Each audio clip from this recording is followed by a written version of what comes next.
ব্যবসার হাব, যেখান থেকে ঢাবি আমাদের শোষণ করে ইস্ট ইন্ডিয়া কোম্পানির মতো শুষে নিয়ে যাচ্ছিল। 97-তে যখন এই আন্দোলনটা শুরু হয়, 98 সালে এসে তিতুমির থেকে ইন্টার বাদ করা হয়। তারপর জগন্নাথ থেকে ডিগ্রি কোর্সটাকে এখানে নিয়ে আসা হয়। উদ্দেশ্য কী ছিল? উদ্দেশ্য ছিল তিতুমিরকে বিশ্ববিদ্যালয় করা হবে। তো 2004 সালে যখন জগন্নাথ এবং তিতুমির আবার আন্দোলনের ডাক দেয় বিশ্ববিদ্যালয়ের জন্য, তখন জগন্নাথ বিশ্ববিদ্যালয় হয়ে যায়, কিন্তু রাজনৈতিক কারণে তিতুমিরকে বিশ্ববিদ্যালয় দেওয়া হয় না। এরপর 14 সালে এসে আবার আন্দোলন শুরু হয়। এরপর আমাদেরকে একটা মূলা ঝুলানো হয়, ঢাবি মূলা, অধিভুক্তির মূলা।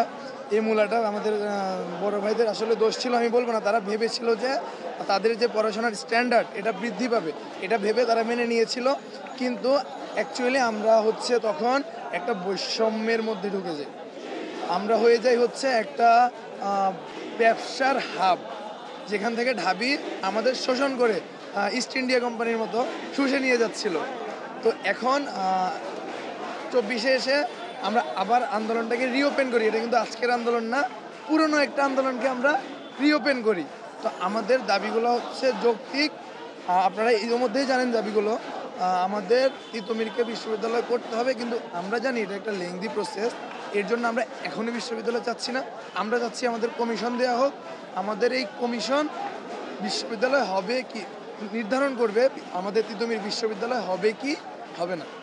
এই কমিশন যদি আপনাদের দেখা বিপক্ষ একটা রায় দেয় যে হ্যাঁ এটা বিশ্ববিদ্যালয় হবে না, সেক্ষেত্রে কি রায়টা আপনারা মেনে নেবেন? অবশ্যই তারা যদি যুক্তি দেখাতে পারে যে আমাদের তিতুমির বিশ্ববিদ্যালয় হওয়ার জন্য যোগ্য না, যদি যৌক্তিক হয় সেক্ষেত্রে আমরা মেনে নেব, কিন্তু অবশ্যই যুক্তিযুক্ত হতে হবে।